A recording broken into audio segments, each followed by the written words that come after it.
teman-teman semua, selamat datang di podcast diskusi ilmiah kami. Nah, perkenalkan kami dari kelompok 1 kelas C Farmasi dengan anggota kelompok saya Aisyah Nurul Fatah dengan NIM 241101 2054. Saya Aura Fadila Putri dengan NIM 2411013063. Saya Asra Laila dengan NIM 2411011027. Saya Gazal Gafranzua dengan NIM 2411011031. Saya Eka Surato Aini dengan NIM 2411012067. Nah, pada kesempatan kali ini kami akan mempresentasikan diskusi kami mengenai sebuah jurnal yang berjudul Pengenalan Sains Farmasi Sejak Dini, yaitu Perjalanan Obat di Dalam Tubuh yang ditulis oleh Maulana Yusuf Al-Kandahri, Neni Sri Gunarti, dan rekan lainnya di Fakultas Farmasi Universitas Buana Perjuangan Karawang. Jurnal ini sendiri kami pilih karena memiliki topik yang sangat menarik dan relevan, terutama dalam bidang farmasi dan pendidikan, yaitu bagaimana mengenalkan konsep dasar ilmu farmasi kepada anak-anak sejak usia dini, mulai dari pendekatan yang menyenangkan dan mudah dipahami.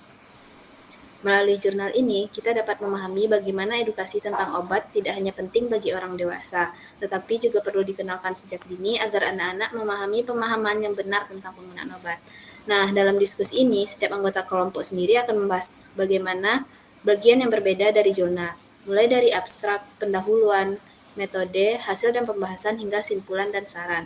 Selain itu, kami juga akan menganalisis kalimat utama, pokok pikiran, serta struktur SPOK dari masing-masing bagian untuk memperdalam pemahaman terhadap isi jurnal. Baik, tanpa berlama-lama lagi, kita akan memulai pembahasan. Sebelumnya, kita akan mendengarkan penjelasan dari Haura mengenai kalimat utama, pokok pikiran, dan SPOK. Silakan Haura. Terima kasih Aisyah. Sebelum kita masuk ke pembahasan jurnal, saya akan menjelaskan secara lebih jelas mengenai kalimat utama, pokok pikiran, dan struktur SPOK, karena ini akan menjadi dasar dalam menganalisis isi jurnal yang kita bahas. Yang pertama adalah kalimat utama, adalah kalimat yang mengandung inti atau gagasan utama dari suatu paragraf. Kalimat bisa terletak di awal paragraf, tetapi jangan ditemukan di awal paragraf. Yang kedua adalah pokok pikiran, yaitu ide atau yang utama yang terkandung kalimat utama tersebut. Bukan pokok pikiran, kita memahami isi paragraf secara keseluruhan tanpa harus menghafal semua kalimatnya. Adalah struktur dan kalimat terdiri dari predikat, subjek, dan keterangan. Subjek bagi menunjukkan siapa atau apa yang dibicarakan. Predikat yaitu menjelaskan tindakan, keadaan, atau peristiwa yang dialami oleh subjek.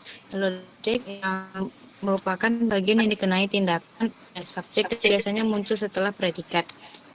Lalu terakhir keterangan adalah bagian tambahan yang memberikan informasi lebih lanjut seperti tempat, waktu, cara, atau sebab.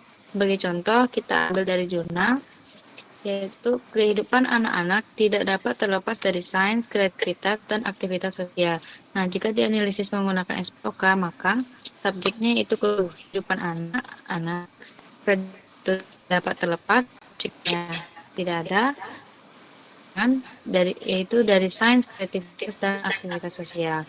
Dari ini kita bisa melihat bahwa kalimat tersebut menjelaskan bahwa kehidupan anak sangat berkaitan dengan berbagai aspek seperti sains, kreativitas, dan aktivitas sosial. Nah, dengan memahami kalimat utama, pokok pikiran, SPK, kita lebih mudah dalam menganalisis jurnal sistematis dan jelas. Baik, selanjutnya kita masuk ke bagian abstrak yang akan dijelaskan oleh Astra. Sebelumnya terima kasih Haura. Pada pembahasan jurnal, bagian abstrak itu, menurut aku kalimat utamanya itu pada baris pertama, yaitu tujuan dari kegiatan ini untuk memberikan pengalaman sains farmasi sejak dini. Perjalanan obat di dalam tubuh kepada anak-anak di Yayasan Sweet Syadaqah Karawang. Nah, alasan kalimat ini menjadi kalimat utama adalah karena kalimat ini menjelaskan tujuan utama dari kegiatan. Nah, pokok pikiran dari kalimat tersebut adalah memberikan edukasi farmasi sejak dini kepada anak-anak.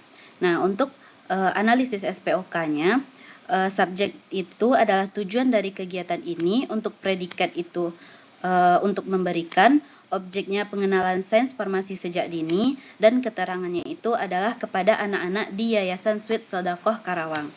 Mungkin bagian selanjutnya boleh kepada Gaza bagian pendahuluan. Baik, terima kasih kepada Asta. Mungkin saya lanjutin kalimat utama pada jurnal tersebut, yaitu kehidupan anak-anak tidak dapat terlepas dari sains, kreativitas, dan aktivitas sosial. Alasannya, sebagai dasar pentingnya edukasi sains pada anak. Untuk pokok pikirannya, yaitu kehidupan anak sangat berkaitan dengan sains. Untuk SPOK-nya, yang pertama ada subjek. Kehidupan anak-anak, untuk predikatnya tidak ada terlepas, untuk objeknya tidak ada, keterangan dari sains, kreativitas, dan aktivitas sosial. Selanjutnya saya akan menjelaskan ke metode. Untuk metode kalimat utama pada jurnal tersebut, yang pertama ada kegiatan pengabdian kepada masyarakat. Ini dilakukan dengan cara memberikan edukasi, pengenalan sains farmasi sejak dini, seperti perjalanan obat di dalam tubuh kepada anak-anak di Yayasan Sweet Sodakoh, Kabupaten Karawang, Jawa Barat. Alasannya menjelaskan cara pelaksanaan kegiatan. Untuk pokok pikirannya, kegiatan dilakukan untuk melalui edukasi kepada anak-anak. Untuk SPOK-nya, subjeknya kegiatan pengabdian kepada masyarakat ini, predikatnya dilakukan, objeknya tidak ada. Untuk keterangannya dengan cara memberikan edukasi kepada anak-anak di Yayasan Sweet Sodakoh di Kabupaten Karawang, tepatnya di Jawa Barat. Baik, selanjutnya bakal dijelaskan oleh Azra untuk pembahasan dan hasil. Dipersilakan untuk Azra. Baik, terima kasih Gaza. Menurut Azra, kalimat utama dari hasil ini yaitu dari hasil pretest didapatkan hasil bahwa sebagian besar peserta belum mengetahui proses perjalanan obat di dalam tubuh, sehingga perlu diadakannya informasi tentang perjalanan obat di dalam tubuh. Alasan kalimat ini menjadi kalimat utama yaitu karena pada kalimat ini menunjukkan kondisi awal pada peserta yang belum mengetahui tentang perjalanan obat di dalam tubuh, serta pokok pikiran pada kalimat yaitu peserta belum memahami perjalanan obat. Untuk SPOK-nya sendiri, subjeknya berupa hasil pretest, predikatnya didapatkan, objeknya hasil bahwa sebagian besar peserta belum mengetahui proses perjalanan obat di dalam tubuh, sedangkan untuk keterangannya tidak ada. Baik, selanjutnya dikembalikan kepada Aisyah. Baik, untuk bagian kesimpulan dan saran pada jurnal yang telah kami paparkan, terdapat kalimat utama yaitu berdasarkan hasil yang dicapai dalam kegiatan pengabdian kepada masyarakat ini dapat disimpulkan bahwa pelaksanaan untuk penyuluhan pengenalan sains farmasi sejak dini kepada anak-anak di Yayasan Sweet Sodakoh Karawang sangat antusias dan mereka sudah mulai mengerti tentang ilmu farmasi sejak usia dini. Alasan kalimat ini sendiri menjadi kalimat utama adalah karena merangkum hasil akhir dari kegiatannya. Nah, untuk pokok pikirannya sendiri merupakan edukasi farmasi meningkatkan pemahaman anak. Untuk analisis SPOK-nya, yang pertama ada subjek. Subjeknya adalah pelaksanaan penyuluhan. Kemudian ada predikat. Predikatnya sangat antusias dan mulai mengerti. Untuk objek adalah ilmu farmasi dan keterangannya sejak usia dini serta kepada anak-anak di Yayasan Sweet Sodakoh Karawang. Sebelumnya, terima kasih kepada seluruh teman-teman yang telah menyampaikan pembahasan dengan sangat baik. Dari diskusi yang telah kita lakukan ini, dapat disimpulkan bahwa pengenalan sains farmasi sejak dini sangat penting untuk membantu anak-anak memahami bagaimana obat bekerja di dalam tubuh serta bagaimana cara mengkonsumsinya secara benar. Metode pembelajaran yang digunakan dalam jurnal ini yaitu melalui permainan dan interaksi langsung dan terbukti efektif dalam meningkatkan pemahaman dan antusias anak-anak terhadap ilmu farmasi. Melalui analisis kalimat utama, pokok pikiran, dan SPOK, kita juga dapat memahami isi jurnal dengan lebih terstruktur dan mendalam. Kami berharap pembahasan ini dapat memberikan manfaat, menambah wawasan, serta membantu kita semua dalam memahami pentingnya edukasi kesehatan sejak usia dini. Apabila terdapat kekurangan dalam penyampaian kami mohon maaf. Akhir kata, terima kasih atas perhatian teman-teman semua. Sampai jumpa di diskusi berikutnya. Assalamualaikum warahmatullahi wabarakatuh. Waalaikumsalam warahmatullahi wabarakatuh.